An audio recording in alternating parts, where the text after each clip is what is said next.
والصلاة والسلام على من لا نبي بعده أما بعد فأعوذ بالله من الشيطان الرجيم بسم الله الرحمن الرحيم ولما فصلت العير قال أبوهم إني لأجد ريح يوسف اور جب الگ ہوا قافلہ تو کہا ان کے والد نے بے شک میں پا رہا ہوں خوشبو یوسف کی لولا ان تفندون اگر تم مجھے بہکا ہوا نہ کہو قالوا تاللہ انک لفی ضلالک القدیم انہوں نے کہا کہ اللہ کی قسم آپ تو اپنی قدیم غلطی کے اندر پڑے ہوئے ہیں فلما ان جاء البشیر القاہ علی وجہہ فارتد بصیرا پس جب آیا خوشخبری دینے والا اور اس نے ڈالا کرچے کو حضرت یعقوب کی آنکھوں پر تو وہ لوٹ آئے دیکھنے والے بن کر قال الم اقل لکم انی اعلم من اللہ ما لا تعلمون حضرت یعقوب نے کہا میں نے نہ کہا تھا تم سے میں جانتا ہوں اللہ کی طرف سے وہ باتیں جو تم نہیں جانتے قالوا یا ابانا استغفر لنا ذنوبنا انا كنا خاطئین ان بیٹوں نے کہا ہے ہمارے ابو جان آپ بخشش طلب کریں ہمارے واسطے ہمارے گناہوں کی بے شک ہم ہی خطا کار تھے قال سوف استغفر لكم ربی انه هو الغفور الرحیم حضرت نے فرمایا ان قریب میں استغفار کروں گا تمہارے لیے اپنے رب سے بے شک وہ بخشنے والا رحم کرنے والا ہے فلما دخلوا على يوسف آوى إليه أبويه وقال ادخلوا مصر إن شاء الله آمنين اور جب وہ داخل ہوئے سب یوسف پر تو ٹھکانہ دیا اپنی طرف اپنے والدین کو اور کہا کہ داخل ہو جاؤ مصر میں اگر اللہ نے چاہا تو امن کے ساتھ ورفع أبويه على العرش اور بلند بٹھایا اپنے والدین کو عرش پر خروا له سجدا اور وہ سارے اس کو سجدہ کرنے والے بنے وقال یا ابتی هذا تعبیر رؤیاي من قبل اور کہا یوسف نے میرے ابو یہ وہ تعبیر ہے میرے خواب کی جو اس سے پہلے میں نے دیکھا تھا قد جعلها ربی حقا تحقیق اسے میرے رب نے حق اور سچ کر دیا وقد احسن بی اذ اخرجنی من السجن اور تحقیق مجھ پر احسان کیا میرے رب نے جب اس نے مجھے نکالا جیل سے وجاء بكم من البدو من بعد ان نزغ الشیطان بینی وبین اخوتی اور لے آیا تم سب کو دیہات سے بعد اس کے کہ ڈال دی تھی شیطان نے میرے اور میرے بھائیوں کے درمیان لڑائی ان ربی لطیف لما یشاء بے شک میرا رب لطیف تدبیر کرتا ہے جو چاہتا ہے انہ هو العلیم الحکیم بے شک وہ تو علم والا اور حکمت والا ہے صدق اللہ العظیم وصدق رسولہ النبی الکریم ونحن على ذلك لمن الشاہدین والشاکرین والحمد للہ رب العالمین درود پاک پڑھیں اللہم صلی علی محمد وعلی آل محمد کما صلیت علی ابراہیم وعلی آل ابراہیم انک حمید مجید اللہم بارک علی محمد وعلی آل محمد کما بارکت علی ابراہیم وعلی آل ابراہیم انک حمید مجید اللہم صلی علی محمد فی اول کلامنا اللهم صل على محمد في أوسط كلامنا اللهم صل على محمد في آخر كلامنا يا رب صل وسلم دائما أبدا على حبيبك خير الخلق كلهم هو الحبيب الذي ترجى شفاعته لكل هول من الأهوال مقتحم سورہ یوسف کی آیت نمبر 94 سے لے کر آیت نمبر 100 تک بما ترجمے آپ نے سماعت کیا اللہ ہمیں ان آیت کو سمجھنے اور ان میں جو ہمارے لیے جو نصیحتیں اختیار کرنے کی توفیق نصیب فرمائے جو آیت میں نے آپ کے سامنے رکھی ان کا خلاصہ تو صرف یہ ہے حضرت یوسف علیہ السلام کا واقعہ چل رہا تھا اور اس کا اختتام ہے حضرت یوسف علیہ السلام نے اپنے بھائیوں کو آخر موقع پر جب تشریف لائے غلہ لینے کی غرض سے تو حضرت یوسف علیہ السلام نے اپنی شناخت کروا دی اور کہا کہ میں ہی یوسف ہوں انہوں نے معافی مانگی حضرت یوسف علیہ السلام نے کہا کہ کوئی معافی تلافی نہیں میں تو پہلے معاف کر چکا اللہ کی رضا کے لیے میرے تمہارے درمیان کوئی بات چیت نہیں سب ختم پچھلی باتیں بھولو نئی زندگی کا آغاز کرو اور پھر حضرت یوسف علیہ السلام نے کہا واپس جاؤ اور ابا جان کو بلکہ سارے اپنے گھر والوں کو لے کر آ جاؤ اور اس موقع پر حضرت یوسف علیہ السلام نے اپنی طرف سے اپنے مال میں سے اپنے پیسوں میں سے حضرت یعقوب علیہ السلام کے ان 10 بیٹوں کو یعنی اپنے بھائیوں کو 200 اونٹ غلہ دیا اور اس میں کچھ پیسے اور کچھ نقدی سامان اور کچھ تیاری وغیرہ کے لیے اسباب دیے، اور کہا کہ تم سب تیار ہو کر اچھے طریقے سے تم مصر میں آؤ، ابا جان کو بھی لے آؤ۔ اور یوسف علیہ السلام کے بھائی جب گئے تو روایت میں آتے تقریباً ان کے گھر کے افراد وہ 93 تھے، 93، یعنی حضرت یعقوب علیہ السلام کے یہ 11 بیٹے، پھر ان کی بیویاں، پھر ان کی اولاد، سمجھنے بات نہیں آ رہی ہے؟ تو تقریباً 93 افراد کا یہ قافلہ یہ پھر جو ہے کنعان فلسطین سے مصر آیا ہے۔ اور حضرت یوسف علیہ السلام کو جب پتہ لگا کہ جو وہ قافلہ آنے والا ہے، حضرت یوسف علیہ السلام چند احباب کو لے کر، کیونکہ اس وقت حضرت یوسف علیہ السلام بادشاہ بن چکے تھے، چند احباب کو اپنے ساتھ لے کر مصر شہر سے باہر استقبال کے لیے نکلے، اور حضرت یعقوب کا استقبال کیا، حضرت یوسف کا استقبال کیا، اور استقبال کرنے کے بعد واپس لائے، اور پھر تخت پہ بیٹھے، اور پھر اپنے ابا جان کو، اپنی اماں جان کو تخت پہ بٹھایا، اور پھر اس وقت تخت پہ بیٹھنے کے بعد یہ سارے بھائی سجدے میں گر گئے اور والدین بھی سجدے میں گر گئے۔ حضرت یعقوب علیہ السلام کو یوسف علیہ السلام نے کہا، ابا جان وہ جو میں نے بچپن میں خواب دیکھا تھا کہ مجھے 11 ستارے اور ایک چاند اور ایک سورج سجدہ کر رہے ہیں، اللہ نے آج اس کی تعبیر پوری کر دی کہ سورج اور چاند سے مراد وہ تو والدین ہو گئے، اور ستاروں سے مراد یہ میرے 11 بھائی ہو گئے۔ بہرحال حضرت یوسف علیہ السلام نے پھر وہاں ان سب کو رکھا۔ اس طرح مصر کی طرف یعنی کنعان فلسطین سے بنی اسرائیل مصر منتقل ہوئے۔ اب جو سورہ یوسف کے ابتدا میں موجود تھے ان کو میں نے بتایا تھا کہ یہ یہودیوں نے سوال کیا کہ نبی کریم صلی اللہ علیہ وسلم سے کہ بتائیے کہ بنی اسرائیل یہ تو فلسطین کے آباد کار تھے، حضرت ابراہیم، حضرت اسحاق اور پھر یعقوب کی اولادیں، یہ مصر میں آباد کیسے ہوئے؟ تو اس واقعے کو سنانے کے لیے میں نے پوری سورہ یوسف نازل کی تھی، جو تقریباً 5-6 مہینے سے ہم آپ کے سامنے رکھ رہے ہیں، ہے نا بھائی، تقریباً 5-6 مہینے سے۔ اب اس کے اختتام و سوال کا جواب ہو گیا کہ تم نے پوچھا تھا کہ یہ کیسے مصر کی طرف آئے، تو یہ اس طرح مصر آئے تھے۔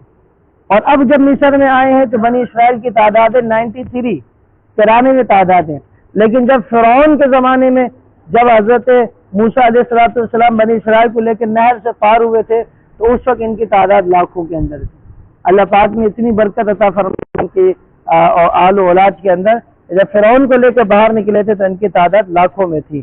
تو میرے دوستو یہ پورا واقعہ یہاں پر جو ہے نا اللہ تعالیٰ نے بیان فرمایا۔ جو باتیں میں نے آپ کے سامنے رکھی ہیں، جو خلاصہ آج رکھا، اس میں بہت سی باتیں ایسی ہیں جو ہمیں سمجھنے کی ہیں۔ یہ تو خلاصہ آیت کا آ گیا، لیکن کچھ باتیں ایسی ہیں جو ہمارے عقیدے کے ساتھ تعلق رکھتی ہیں، وہ بھی سمجھنے کی ہیں۔ کچھ باتیں ایسی ہیں جو ہماری معاشرت کے ساتھ تعلق رکھنے کی ہیں، وہ بھی سمجھنے کی ہیں۔ عقیدے کے بارے میں جو بات ہے پہلے اس کو ذہن نشین کر لیں۔ حضرت یوسف علیہ السلام نے بھائیوں کو، جیسے میں نے پچھلے واقعے میں سنایا تھا، اپنا کرتا دیا اور کہا کہ یہ ابا جان کی جا کر آنکھوں میں لگا دینا، اللہ بینائی واپس لے آئیں گے۔ اب کرتے میں ایسی کیا بات تھی کہ اس سے بینائی واپس آنی تھی؟ اور پھر ہوا بھی ایسا ہی، جب کرتا جا کے حضرت یعقوب علیہ السلام کی آنکھوں پہ لگایا گیا تو حضرت یعقوب علیہ السلام کی بینائی لوٹ آئی۔ سمجھ آ رہی بات نہیں آ رہی؟ جو اپنے بچے کے غم میں رو رو رو کر آنکھیں سیاہ ہو گئی تھی وہ دوبارہ سے روشن ہو گئی۔ تو آخر اس کرتے میں کیا تھا؟ تو حضرت حسن بصری رحمۃ اللہ علیہ فرماتے ہیں، اور دیگر حضرات کے حوالے سے بھی یہ بات ہے کہ یہ کرتا در حقیقت کوئی عام کرتا نہیں تھا، یہ وہ کرتا تھا جو حضرت ابراہیم علیہ السلام کو جب آگ میں ڈالا گیا تھا تو آگ میں ڈالے جانے کے وقت نموریدیوں نے آپ کا لباس اتارا تھا تو جنت سے جبرائیل ایک کرتا لے کر آئے تھے جو حضرت ابراہیم کو پہنایا گیا تھا، اور چونکہ جنت کے لباس تھا، اور جنت کے اندر تو ہر چیز میں اللہ پاک نے کیا رکھی ہے؟ ایک قوت اور طاقت رکھی ہے۔ اور پھر حضرت ابراہیم علیہ السلام کا وہ کرتا آپ کے بیٹے یعقوب کو ملا، اسحاق کو ملا، اور اسحاق نے پھر اس کو اپنے بیٹے یعقوب کے حوالے کیا، اور حضرت یعقوب نے بچپن میں اس کرتے کو طے بنا کر جنت کے لباس تھا چھوٹا سا ہو گیا، وہ حضرت یوسف کی جو ہے گلے میں جو ہے نا بطور تعویذ کے لو یا بطور تبرک کے لو، برکت کے لو، حضرت یوسف کے گلے میں ڈالا تھا۔ اب حضرت جبریل نے کہا کہ یوسف یہ جو آپ کے گلے، اچھا پھر یہ جو کرتا تھا، ہاں معذرت، یہ جو کرتا تھا جب حضرت یوسف کو کنویں میں پھینکا جانے لگا تو بھائیوں نے چونکہ حضرت یوسف کا کرتا اتار لیا تھا اور اس پہ دمبے کا، بھیڑ کا، کس کا، بھیڑیے کا خون لگا کے لے کے گئے تھے، حضرت یوسف کے جسم میں کرتا نہیں تھا، تو بھائیوں نے حضرت جبریل آئے اور وہ تعویذ نما جو کرتا تھا وہ اس میں سے نکال کر حضرت یوسف کو پہنایا، اور پھر حضرت یوسف علیہ السلام نے اس کو حفاظت سے رکھا۔ وہی کرتا تھا کیونکہ جنت کا لباس تھا، تو جنت کے لباس سے تو بنائی واپس آنی تھی، اس لیے حضرت یعقوب کی بنائی واپس آئی۔ ایک تو مفسرین یہ فرماتے ہیں، اور دوسرا مفسرین فرماتے ہیں خود حضرت یوسف علیہ السلام ان کا جو حسن اور جمال تھا وہ جنت کا حسن و جمال تھا۔ اللہ کے پاک پیغمبر کی حدیث مبارکہ کے مفہوم ہے نا کہ لوگوں کو جنت میں جو حسن ملے گا وہ یوسف والا حسن ملے گا۔ تو خود حضرت یوسف کی خاصیت یہ تھی کہ آپ کے جسم سے جو ٹچ ہو جائے اللہ پاک اس میں برکت ڈال دیا کرتا تھا۔ بات سمجھ آ رہی نہیں آ رہی ہے؟ اور تیسری تفسیر یہ بیان فرماتے ہیں کہ جبریل نے آ کے کہا تھا یہ جو کرتا آپ بھیجیں اسباب بنانے، اللہ نے آپ کے والد کی بنائی واپس لانی ہے، دنیا دارالاسباب ہے، کوئی نہ کوئی سبب اختیار کرنا پڑتا ہے۔ اللہ بغیر پیاس کے پیاس بجھا سکتا ہے پانی کے، اللہ بغیر کھانے کے بھوک مٹا سکتا ہے، لیکن کھاؤ گے تو اللہ مٹاتا ہے، پیو گے تو اللہ پیاس مٹاتا ہے۔ اسباب تو اللہ کے جبریل نے آگے کہا کہ بھائی آپ یہ بھیجیں، اسباب یہ بنائیں، بنائی اللہ واپس لے آئے گا۔ تو یہ تینوں واقعہ ذہن میں رکھتے ہوئے اب بات سمجھ لیں کہ بنائی واپس لانے والا کون تھا؟ اللہ۔ کون تھا بولے بھائی؟ اللہ تھا۔ اور اللہ تعالیٰ نے بعض چیزوں میں یہ برکات رکھی ہیں، ان میں تاثیر ہوتی ہے، بعض چیزوں میں برکت ہوتی ہے، تاثیر ہوتی ہے۔ اور ہمارا اہل سنت والجماعت کا ہے کہ اولیاء اللہ یا انبیاء علیہم السلام کے جو تبرکات ہیں ان سے برکت لی جا سکتی ہے۔ ہماری بات نہیں آ رہی؟ جیسے جناب نبی کریم صلی اللہ علیہ وسلم کا نالین پاک ہو جائے۔ ایک تو ہوتا ہے کہ نالین کے نام پر جعلی نالین بنا لیا، اپنی تصویر بنا لی اور اس کو نالین والے احترام دے دیا، وہ نہیں چلے گا۔ بات جاری نہیں آ رہی ہے؟ ہاں آپ صلی اللہ علیہ وسلم کا اپنا نالین پاک اگر کسی کو ملے تو وہ برکت بنے گا۔ جس پر نبی پاک صلی اللہ علیہ وسلم کے قدم مبارک لگے ہوں وہ چیز بابرکت کیوں نہیں بن سکتی ہے جی؟ اس لیے ہمیں سنت والجماعت پر الزام ہے کہ بزرگوں کو نہیں مانتے، ولیوں کو نہیں مانتے، نبیوں کو نہیں مانتے۔ ہم تو کہہ رہے ہیں محبوب پیغمبر کے پاؤں مبارک میں لگنے والی جوتی بھی اگر ہمیں مل جائے تو ہماری آنکھوں کا سرما، ہم اس کو اپنے سر کا کیا بنائیں گے؟ تاج بنائیں گے۔ لیکن ہو آپ صلی اللہ علیہ وسلم کے نالین، اپنے پینسل سے تصویر بنا کے کہہ دیا ہے نالین ہے، تو وہ نالین تو نہیں بن جائیں گے نا بھائی۔ یہ تو آپ کا کاغذ، آپ کی سیاہی، ویسے 21ویں صدی کا کاغذ 21ویں صدی کی سیاہی ہے۔ اور بات سمجھ آ رہی نہیں؟ اس میں تبرک کو مانتے ہیں کہ بزرگوں کا ہو، اتنا اولیاء اللہ کا کوئی تبرک ہو، سمجھ آ رہی بات نہیں آ رہی ہے؟ بالکل ہم اس کی کیا ہے قائل ہیں، لیکن اولیاء اللہ کے تبرک سے اب یہ بھی مراد نہیں ہے کہ جان بوجھ کے اولیاء اللہ کو بوتل دے دو اور وہ اس پہ تھوک پھینکیں اور تم اس کو جو ہے نا سعادت سمجھو۔ تھوک تو سب کا کیا ہوتا ہے؟ تھوک ہوتا ہے۔ تو بہرحال تبرکات کا عقیدہ یہ کوئی غلط عقیدہ نہیں ہے، درست ہے، لیکن تبرکات کی وجہ سے برکت والی چیز ہے، بس اس سے زیادہ اس میں کچھ بھی نہیں ہے۔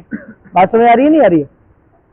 دوسری بات یہاں پہ یاد رکھیں کہ حضرت یوسف علیہ السلام کے پاس جب یہ کرتا لے کے جایا جا رہا ہے اور ابھی آپ کے بھائی اپنے قافلے کے ساتھ کہاں موجود ہے؟ مصر میں ہی موجود ہے۔ بات سمجھ آ رہی نہیں؟ یہ مصر سے ابھی نکلے، بھائی یوسف سے جدا ہوئے ہیں اور یہاں سے وہ دور تقریباً کم و بیش 700 کے قریب ہے، کتنے 100 میل کم و بیش، یعنی بعض حضرات نے فرمایا کہ 8 دن کے سفر کی مسافت تھی۔ کتنے دن کے سفر؟ 8 دن کے سفر کی مسافت تھی۔ آج بھی ہم دیکھ لیں فلسطین اور مصر میں کتنا فاصلہ، جدید دور کے اندر بھی ہم دیکھیں، جہاز کے ذریعے بھی ہم دیکھیں تو کتنا لمبا گھنٹوں جو ہے نا طیارہ چلنے کے بعد کہاں پہنچتا ہے؟ کنعان پہنچے گا مصر کے شہر سے۔ تو فرمایا کہ یہاں سے جیسے ہی قافلہ نکلا یوسف سے جدا ہوا، وہ حضرت یعقوب کیا فرما رہے؟ انی لاجد ریح یوسف، مجھے یوسف کی خوشبو آ رہی ہے، مجھے یوسف کی کیا آ رہی ہے؟ اب دیکھیں کہ میلوں دور ہیں اور خوشبو آ رہی ہے، اور جب خود فلسطین کے اندر آپ کے شہر کے قریب جنگل کے کنویں، کنعان کے کنویں میں حضرت یوسف کو پھینکا ہوا تھا، وہاں یوسف خود موجود تھے، چند پیدل میں چند منٹ کے فاصلے پر، اور یہ کرتا بھی وہاں پہ کیا تھا؟ بولو بھائی، موجود تھا، لیکن یعقوب کو پتہ نہیں چل رہا کہ میرا بیٹا کہاں ہے۔ نہیں سمجھ رہی بات؟ چند منٹ کے فاصلے پر بیٹا موجود، بما کرتے کے انہیں نہ خوشبو آ رہی نہ پتہ چل رہا بیٹا کہاں ہے، اور یہاں پر میلوں دور ہے اور یہاں سے وہاں پہ خوشبو پہنچ گئی۔ تو قرآن نے ان دونوں باتوں کو ذکر کیا۔ اسی سورہ یوسف کے شروع میں بتایا کہ یوسف کنعان کے کنویں میں ہے اور یعقوب کو پتہ نہیں ہے۔ یہی قرآن بتا رہے کہ یوسف مصر میں ہے اور نکلا ہے قافلہ اور یعقوب کو کیا چل گیا؟ پتہ چل گیا اور خوشبو آ رہی ہے۔ تو اس سے عقیدہ کیا سمجھ میں آیا کہ یہ جو معجزات ہوتے ہیں یہ انبیاء علیہ الصلوۃ والسلام کے اختیار میں نہیں ہوتے، یہ معجزات کس کے اختیار میں ہوتے ہیں؟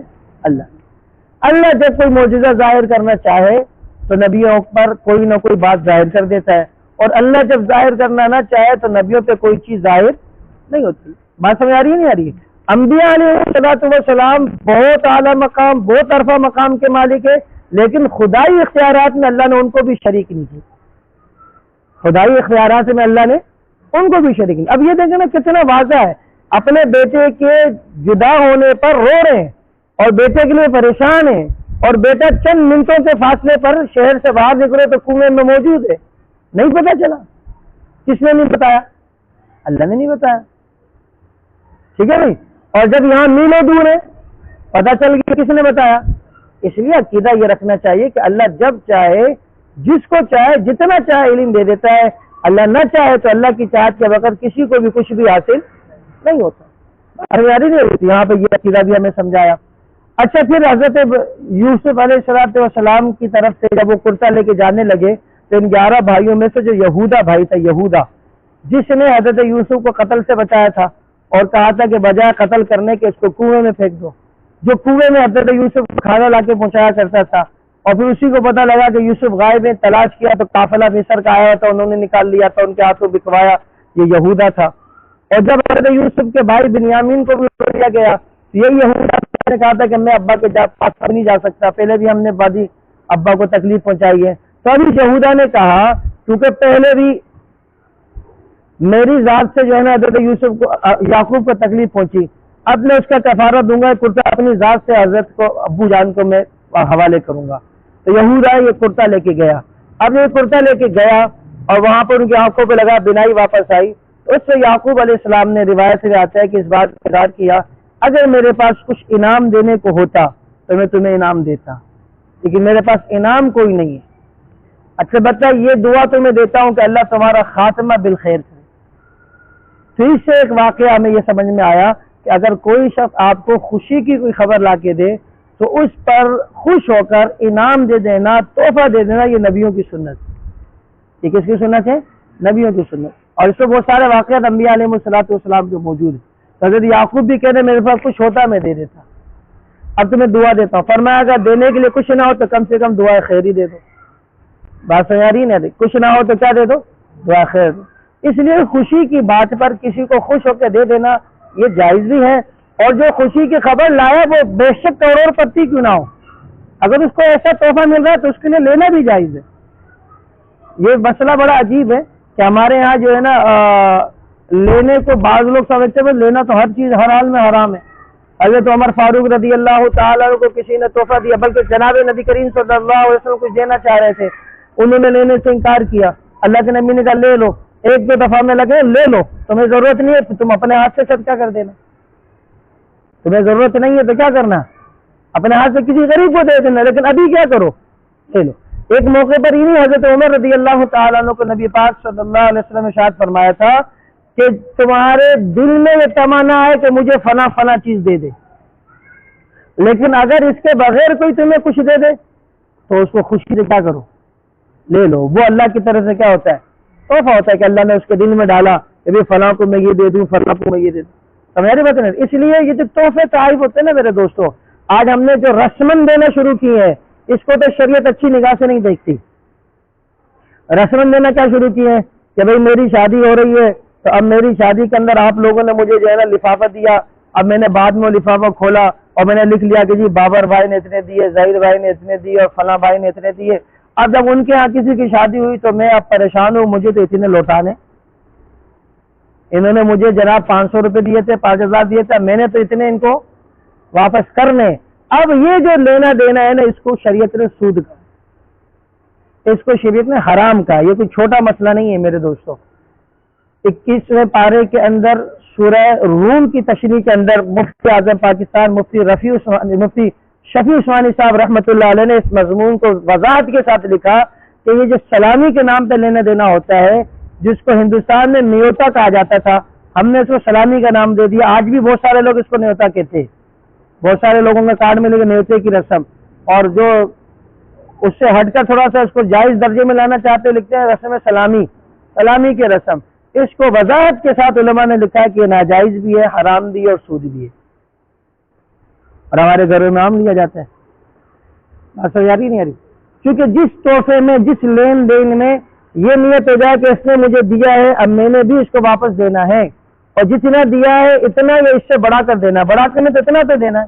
اب مثال کے طور پر میری صلاحیت زیادہ تھی، میں نے کسی کو 5,000 تحفہ دے دیا شادی پہ گفٹ. اب اس کی بیچارے کی صلاحیت نہیں ہے میرے گھر کی شادی میں، لیکن وہ مجبور ہے، مجھے کتنا دے گا؟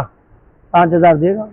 اور اگر نہیں دے گا تو میں بھی بولوں گا کیسا آدمی ہے یار، ہم نے 5,000 دیے، یہ 500 روپے فرقا کے چلا گیا. ایسا ہوتا ہی نہیں تبھی. یہ تو سود ہے. اور سود کس کا نام ہے؟ وَمَا آتَيْتُم مِّن رِّبًا لِيَرْبُوَ فِي أَمْوَالِ النَّاسِ فَلَا يَرْبُ عِندَ اللَّهِ. اللہ تبارک و تعالیٰ جو 21 پارے میں بیان فرما رہے ہیں وہ آیت بتا دیتا ہوں تاکہ آپ حضرات یہ نہ بنے کہ مولوی صاحب نے تو نیا مسئلہ بتا دیا اور اپنی طرف سے بتا دیا. کوئی نیا مسئلہ نہیں ہے، کوئی اپنی طرف سے نہیں ہے. ذرا آیت سماعت فرمانے پھر جا کے اس کو دیکھ لیجیے گا کہ اہم مسئلہ ہے، اس لیے آیت دکھا رہا ہوں. سورہ روم میں اور آیت نمبر 39 ہے 39. وَمَا آتَيْتُم مِّن رِّبًا لِيَرْبُوَ فِي أَمْوَالِ النَّاسِ، اور جو تم دیتے ہو کوئی تحفہ وغیرہ تاکہ وہ بڑے لوگوں کے مالوں میں، فَلَا يَرْبُو عِندَ اللَّهِ، تو وہ اللہ کے مال میں نہیں بڑھتا. جو تم لوگوں کو دیتے، لوگوں کو مال دیتے ہو بڑھنے کی نیت سے، وہ اللہ کیا نہیں بڑھتا. وَمَا آتَيْتُم مِّن زَكَاةٍ تُرِيدُونَ وَجْهَ اللَّهِ، ہاں جو تم زکات دیتے ہو اللہ تعالیٰ کی رضا کے لیے، فَأُولَٰئِكَ هُمُ الْمُضْعِفُونَ، اس کو اللہ دگنا چگنا بڑھا کے عطا فرمائے گا. اس آیت کے ضمن میں علماء نے لکھا کوئی بھی، صرف سلامی نہیں، کوئی بھی تحفہ لین دین ایسے کرنا کہ اس نے مجھے دیا تھا مجھے دینا ریٹرن ضروری ہے، نہیں سمجھے بات، یہ ناجائز اور حرام ہو جائے. البتہ اسلام نے ویسے کہا خوشی کے موقع پر لوگوں کو تحفے دو، خوشی کے موقع پر لوگوں کو کیا دو؟ اس کو سلامی کی نیت سے نہ دو، اس نیت سے نہ دو کہ اس نے مجھے دیا تھا، نہیں سمجھے بات، اپنی حیثیت دیکھ کے دو، یہ نہ دیکھو اس نے کیا دیا تھا. اور سب سے بہتر ہے سلامی کے موقع پر ہی کیوں دو. آدمی کو پیسوں کی ضرورت شادی سے مہینے 1.5 مہینے پہلے شروع ہو جاتی ہے. اگر آپ اللہ کی رضا کے لیے دے رہے ہیں تو 2 مہینے پہلے جائیں اور دے کر آ جائیں اس کی، یار آپ کو ضرورت ہے لو میری طرف سے کچھ خرید لینا، نہیں دو، کیونکہ وہ تو برادری کو نظر نہیں آئے گا، اس میں تو سلامی والی بات ہی نہیں ہوگی، وہ تو آدمی جیب میں رکھ کے بھول جائے گا، واہ واہ نہیں ہوگی. تو اللہ کی رضا کے لیے دینا تو ایسے دو. تیاری نہیں آ رہی ہے. کھانا کھانے کے بعد دینا بھی کیا دینا ہوا.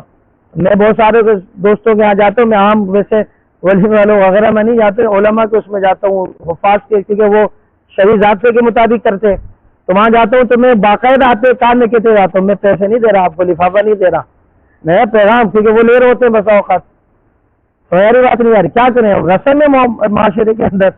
لیکن میں آپ کو پیسے نہیں دے رہا، اگر مجھے پیسے دے کے بریانی قورمہ کھانا ہوتا تو میں خدا بخش کا یا زمزم کے یہاں جا کے کھا لیتا، یہاں کے کیوں کھاتا.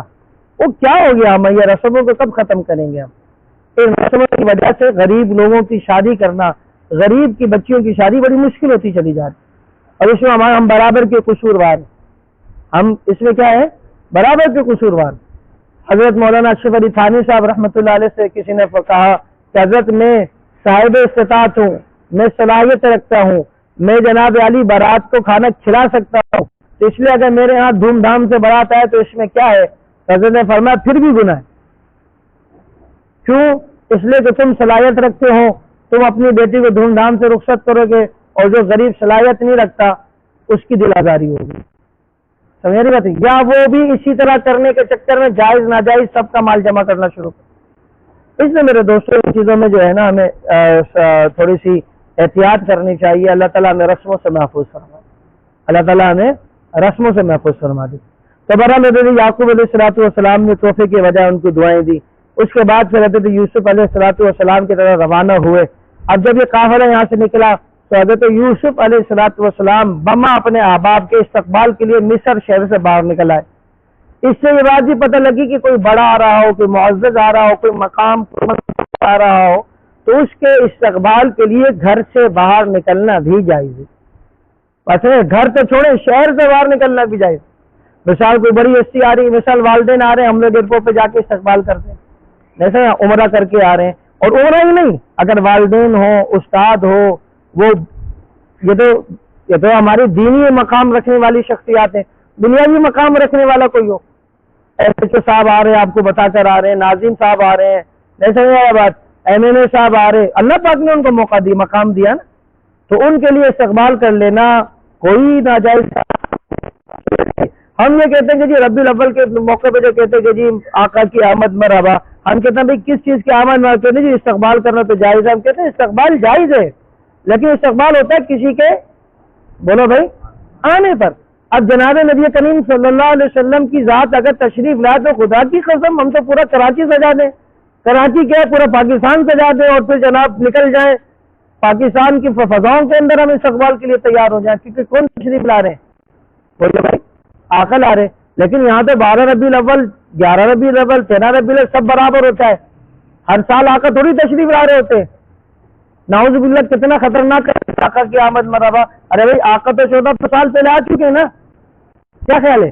آنے کے بعد جہاں آقا علیہ الصلوۃ والسلام ہے اس کا مطلب ہے کہ وہاں سے ہر ربیع الاول کو آنے، روزانہ صبح ہر ربیع الاول. تو اس لیے ہم یہ کہتے ہیں کہ استقبال اس کا کیا جاتا ہے جو کیا ہو، بولو بھائی آ رہا ہو کرو استقبال. لیکن یہ ایک آدمی سے مثال کے طور پر میں آ گیا، میں بیٹھ گیا، اب آدھے گھنٹے بعد پھر کو بولے کہ امام صاحب کی آمد مرحبا، پھر آدھا گھنٹے بعد بولے امام صاحب کی آمد مرحبا، پھر آدھا گھنٹے بعد بیٹھیا میری آمد مرحبا کے بچہ بیٹھ بات سننے سنانے کے لیے آئے ہو. میں تو ایک دفعہ آیا، ایک دفعہ استقبال ہو گیا، بس بات ختم ہو گئی. ہاں میں چلا جاؤں پھر دوبارہ کبھی آؤں تو استقبال کر لوں، ایسا ہی ہے نا بھائی. تو جناب نبی پاک صلی اللہ علیہ وسلم آج سے 1400 سال قبل دنیا میں تشریف لائے، اس وقت استقبال ہوا، اور میں اور آپ کیا استقبال کریں گے جو اللہ نے اس وقت فرشتوں کے ذریعے اپنے نبی کا استقبال کروایا. اما آمنہ فرما رہی ہیں کہ میں نے روشنیوں کو دیکھا جس سے یہ جو ہے نا روم اور فارس کے محلات روشن ہو گئے. ایسے اما عائشہ فرما رہی ہیں، اما آمنہ وہ فرما رہی، میں نے محسوس کیا آسمان کے ستارے میرے گھر میں کودتے جا رہے ہیں، یعنی اتنے قریب مجھے روشنیاں نمودار ہوئی، میرے کو محسوس ہوئی. تو وہ استقبال ہوا کیونکہ آقا کیا لا رہے تھے، بولو بھائی جب مدینہ تشریف لا رہے تھے آقا، مکہ سے 13 سال گزارنے کے بعد نبوت کے بعد، تو مدینے کے لوگوں نے بھی باہر نکل کے آقا کا کیا کیا تھا، استقبال کیا تھا سفر کے مہینے میں، کیونکہ اللہ کے نبی تشریف لا رہے تھے. لیکن اس کے بعد ہر سفر میں تھوڑی وہ باہر نکلے تھے، نہیں صحیح ہے. بس آقا علیہ السلام سفر میں جاتے تھے، جنگ جہاد وغیرہ ہے، جب واپس تشریف لاتے تھے اور صحابوں کو پتہ لگ گیا تو پھر لوگ استقبال کے لیے باہر آتے تھے.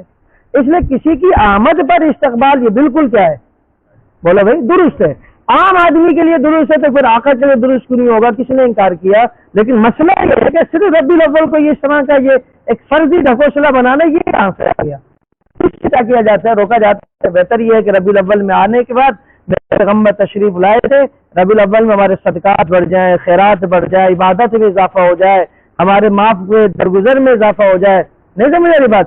لوگوں کو سنت کی ترغیب دیں، لوگوں کو سنت سمجھائیں، یہ اضافہ تو سمجھ میں بھی آتا ہے نا. نہیں سمجھ رہی بات؟ اپنے گھر کو سجایا، اپنے بھی استعمال ہو رہا، نام آ رہا ہے کہ آقا کی آمد مرحبا. نہیں سمجھ رہی بات؟ اس لیے میرے دوستوں بعض لوگ اعتراض کرتے ہیں جی اپنے باپ کا استقبال کرتے ہو، اپنے بھائیوں بیٹوں اولاد کے استقبال کرتے ہو، نبی کے استقبال پہ منع کر رہے ہو. کون خبیث ہو سکتا ہے جو نبی کے استقبال پہ منع کرے؟ مسئلے میں فرق ہے دونوں. بات صحیح ہے. تو اس لیے اللہ تعالیٰ نے صحیح سمجھ نصیب فرمایا.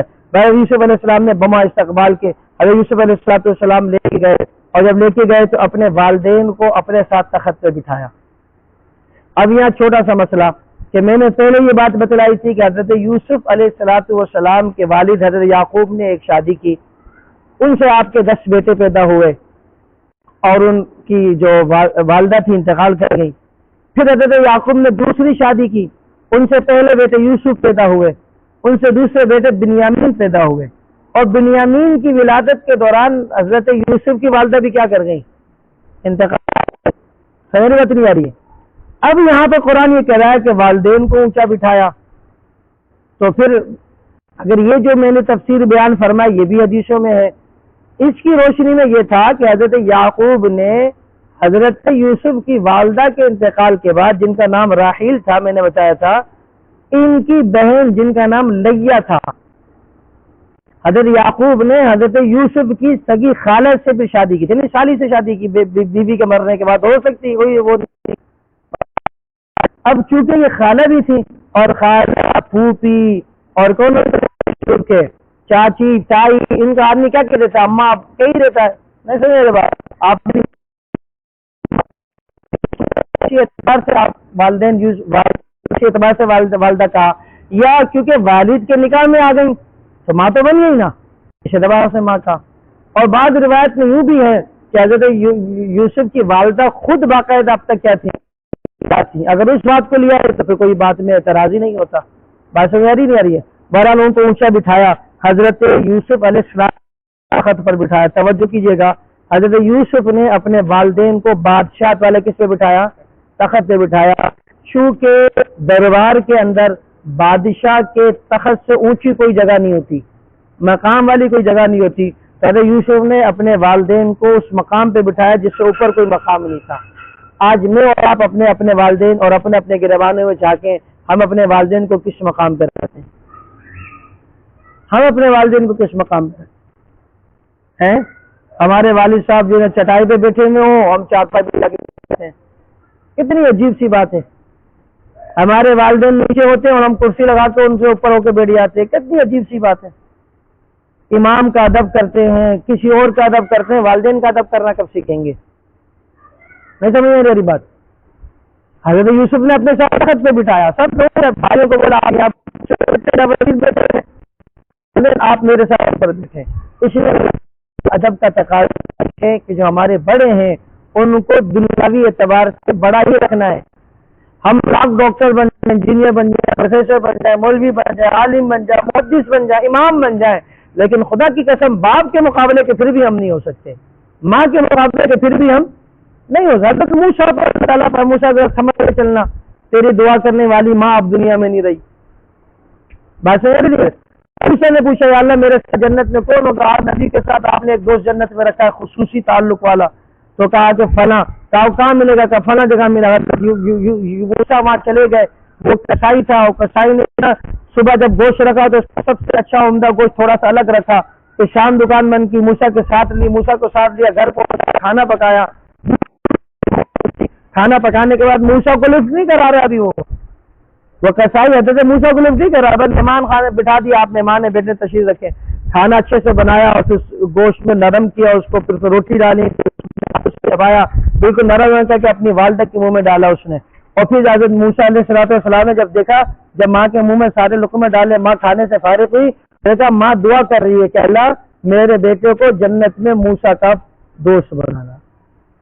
اب دونوں ماں اور بیٹے نہیں جانتے تھے کہ موسیٰ کیسے، ویسے جانتے تعلیمات کو ماننا تھا جیسے ہمارے پاس تعلیمات پہنچی ہم نے مانا. بات سمجھ رہی ہے؟ اور موسیٰ نے کہا اماں مبارک ہو، خوشخبری ہو کہ اللہ نے آپ کی دعا سن لی ہے، آپ کا بیٹا جنت میں میرے ساتھ ہو. تو اب ماں کی خدمت پر دیکھیں حضرت موسیٰ نبی کا ساتھ مل رہا ہے جی. اس لیے ہمیں اپنے والدین کا احترام کرنا چاہیے. اللہ ہمیں اپنے والدین کا احترام کرنے کی توفیق نصیب فرمائے. اس کے بعد پھر سجدہ کیا، اور سجدے کی والی بات میں آپ کو بتا چکا ہوں کہ شریعت محمدی میں صلی اللہ علیہ وسلم ہر طرح کا غیر اللہ کو سجدہ ناجائز بھی ہے اور حرام بھی ہے. ہماری شریعت میں کوئی کسی کو اللہ کے علاوہ سجدہ نہیں کر سکتا. بات سمجھ آ رہی نہیں آ رہی؟ کسی کو نہیں کر سکتا. اب اس سے زیادہ مثال میں آپ کو کیا دوں کہ صحابہ نے 2-3 موقعوں پر اللہ کے نبی کو کہا یا رسول اللہ یہ کیسر اور کسرا کے جو بادشاہ ہیں ان کے لوگ اپنے بادشاہ کو سجدہ کرتے ہیں، آپ ہمیں اجازت دیں ہم آپ کو سجدہ کریں. براہ راست نبی سے اجازت مانگی جائے کہ ہم آپ کو کیا کریں. آپ صلی اللہ علیہ وسلم حیات ہیں، سامنے موجود ہیں، زندہ ہیں، قبر شریف کے اندر نہیں ہیں بلکہ کیا ہیں؟ اوپر ہیں. تو مقام قبر شریف میں جانے کے بعد زیادہ ہے یا قبر سے اوپر زیادہ ہے؟ اوپر زیادہ ہے نا. اللہ کے نبی فرمانے کہ نہیں مجھے سجدہ نہیں کر سکتے. ایک موقع پر ایک اونٹ آیا اور اونٹ آنے کے بعد اللہ کے نبی کے سامنے گردن اس نے گرا دی سجدے کی حالت میں. صحابہ کو پھر جو ہے نا جذبات آ گئے. صاحب نے کہا رسول اللہ یہ اونٹ آپ کو سجدہ کر رہا ہے جانور ہو کر، ہمیں اجازت ہے ہم بھی آپ کو سجدہ کریں. صحابہ کی چاہتے نہیں، کیونکہ زمانے اسلام سے قبل بہت سے یہی حضرات کیا تھے بتوں کے سامنے جھکتے تھے. ایک طبیعت میں آئی ہوئی تھی نا جھکنا. یا رسول اللہ اجازت دیجیے. اللہ کے نبی نے کہا کہ اگر اجازت ہوتی کسی اور کے سامنے جھکنے کی تو میں بیویوں کو کہتا اپنے شوہروں کے سامنے جھکیں، لیکن بیوی بھی نہیں جھک سکتی. تو اللہ کے نبی نے اپنے سامنے جھکنے سے کیا کیا؟ خدا بھائی منع کیا. تو آج بابوں کے سامنے جھکنا اللہ معاف فرمائے. یہ جتنے بھی بابے شابے ہیں خدا کی قسم اس کروڑوں میں ساری دنیا ان بابوں سے بھر جائے، جناب نبی کریم صلی اللہ علیہ وسلم کی گرد کو نہیں پہنچ سکتے. نہیں سمجھ بات. جب آقا کہہ رہے مجھے سجدہ نہ کرو تو آج مزاروں پہ جا کے سجدہ کرنے والا میرا بزرگوں کا احترام ایمانداری سے یہ احترام ہے. خدا کے کیسا بزرگ اپنی خبروں سے باہر آ جائے وہ بھی اس میں جو ہے ان کے خلاف ہوں گے. تم کیا کر رہے ہو؟ ہم نے تو ساری زندگی اس بات پہ گزاری کہ یہ پیشانی رب کے سامنے جھکاؤ، تم ہمارے سامنے جھکا رہے ہو۔ جو عام طبقہ ہے جو اتنا سادہ ہے، ہمارا جانا ہوا وہاں سیاسی لوگوں کی قبروں پہ ہمارا جانا ہوا، سیاسی لوگ نہ وہ کیا کہتے ہیں اردو میں، نہ 3 میں نہ 13 میں، ان سیاسی لوگوں کی قبروں پہ صبح صبح سنگی جاتے ہیں جو سائیں رانی صاحبہ اس کے طواف بھی کر رہے ہوتے ہیں اور وہاں پہ پھول بھی چڑھا رہے ہوتے ہیں، نہیں سمجھے بات، اور وہاں پہ اپنی مرادیں بھی مانگ رہے ہوتے ہیں۔ وہ کیا ہو گیا ہمارے کو؟ ہمارا حال یہ ہے کہ کسی پول یا کسی بانس پہ لال اور ہرا کلر کر دو یا لال اور ہرا جھنڈا لگا دو، ہم اس کو بھی مبارک سمجھنے لگ جاتے ہیں، ہم اس کو بھی جو ہے پوجنے لگ جاتے ہیں۔ نہیں، ایسا نہیں ہونا چاہیے۔ نبی پاک صلی اللہ علیہ وسلم کی شریعت میں اللہ کے علاوہ کسی کے سامنے گردن جھکانا، سر جھکانا، سجدے میں پڑ جانا، یہ ناجائز اور حرام ہے۔ حرام ہے، شرک نہیں ہے، حرام ہے۔ ہاں البتہ عبادت کی نیت سے جھکایا تو پھر شرک ہو جائے گا۔ ایک ہے سجدہ کسی کی تعظیم میں آدمی کر رہا ہے، تعظیم میں جھک رہا ہے کسی کے سامنے، تو یہ بھی ناجائز اور حرام ہے۔ اور ایک ہے کہ عبادت سمجھ کے جھک رہا ہے کہ باباؤں کو سجدہ کرنا عبادت ہے، دین ہے، شریعت ہے، یا قبروں میں سجدہ کرنا دین ہے، شریعت ہے، نہیں سمجھے بات، پھر تو یہ کھلا کیا ہو جائے گا؟ شرک ہو جائے گا، ناجائز اور حرام۔ لیکن ہمارے نبی کی شریعت سے پہلے تعظیم میں جھکنا یہ کیا تھا؟ جائز تھا۔ تو یہ جو حضرات جھکے کیونکہ ان کی شریعت میں جائز تھا اس لیے جھکے، اور ہماری شریعت میں یہ ناجائز ہے۔ اس لیے میرے دوستوں قبرستان جانا بھی جائز ہے، مزاروں پر جانا بھی جائز ہے، بزرگوں کی قبروں پہ جانا بھی جائز ہے، لیکن وہاں جانا شریعت کے ضابطے کے مطابق۔ بات سمجھ آ رہی میری؟ شریعت کا ضابطہ کیا؟ کوئی کتنا ہی بڑا بزرگ کیوں نہ ہو، اس کی قبر پہ جا کر بھی اس کے لیے فاتحہ کرنی ہے، اس سے اپنے لیے کچھ نہیں مانگنا۔ یا اللہ اس کے درجات بلند فرما دے، یا اللہ اس بزرگ نے تجھے راضی کیا، اس بزرگ کے صدقے مجھے بھی اپنا بنا لے۔ یہ تو کر سکتے ہیں کہ اللہ اس بابا کے صدقے مجھے اپنا بنا لے، لیکن مانگنا کس سے؟ اللہ سے مانگنا۔ بابا جی آپ مجھے پتر دے دو، بابا جی آپ میرے بابا جی بابا جی بابا جی، اور اگر بابا جی کو اختیار ہوتا نا سب سے پہلے ایسا زناٹے دار تھپڑ رسید کرتے نا، اور کملیا وہ اللہ تعالیٰ تجھے نظر نہیں آ رہا جو مجھے آ کے جو پکار رہا ہے؟ بات میں آ رہی نہیں آ رہی؟ جناب نبی کریم صلی اللہ علیہ وسلم نے صحابہ کرام کو دنیا میں بھیجا، کتنے نبیوں کی قبریں راستے میں آئی ہوں گی؟ نہیں آئی ہوں گی؟ تبھی تو اللہ کے نبی کہتے نا کہ فلاں کی قبر پہ چلے جانا، نبی ہوں گے تمہارے بابا، میرے بابا حضرت ابراہیم کی قبر، اسماعیل کے وہاں پھول چڑھا دینا، یہاں طواف کر لینا، وہاں سجدہ، کبھی تو کہو نبی نے؟ کبھی نہیں کہا۔ اس لیے کہ قبریں اس مقصد کے لیے نہیں ہوتی کہ ان کو پوجا جائے۔ بات سمجھ نہیں آ رہی؟ اس لیے اللہ پاک ہمیں اس سر کو مسجد میں، مصلی پر، کہیں بھی وہ اللہ کے سامنے جھکانے والا بنے، اس کے علاوہ کہیں نہیں جھکنی چاہیے۔ اللہ ہمیں سمجھنے عمل کی توفیق نصیب فرمائے۔ وآخر دعوانا الحمدللہ رب العالمین، الحمدللہ رب العالمین والعاقبۃ للمتقین والصلاۃ والسلام علی سید الانبیاء والمرسلین۔ رب اغفر وارحم وانت خیر الراحمین۔ مولا کریم ہم سب کی حاضری قبول فرما، مولا کریم ہم سب کے تمام صغیرہ کبیرہ گناہوں کو معاف فرما، مولا کریم ہم سب کے حال پر رحم فرما، کرم فرما، خیر اور عافیت والا معاملہ فرما، ہر طرح کی آفات بلایات مصیبات سے محفوظ فرما، مولا جملہ بیماروں کو صحت اور شفا نصیب فرما۔ مولا کریم ہمارے مسجد کے خادم جناب قاضی عبدالسمیع صاحب بیمار ہیں، ان کا آپریشن ہوا، مولا انہیں روح اور صحت فرما، یا اللہ جل جل صحت و شفا نصیب فرما، پھر سے پہلے سے بڑھ کر مسجد کی خدمت، دین کی خدمت کرنے کے جذبات نصیب فرما۔ مولا کریم اور ہمارے جملہ بیماروں کو صحت اور شفا نصیب فرما، ہمارے جملہ مرحومین کی بخشش و مغفرت فرما۔ مولا کریم میں قرآن مجید صحیح سمجھنے عمل کرنے کی توفیق نصیب فرما۔ جزا اللہ عنا محمد صلی اللہ علیہ وسلم ما هو اہل وصلی اللہ علی النبی الکریم وعلی آلہ واصحابہ اجمعین، آمین برحمتک یا جزاکم اللہ۔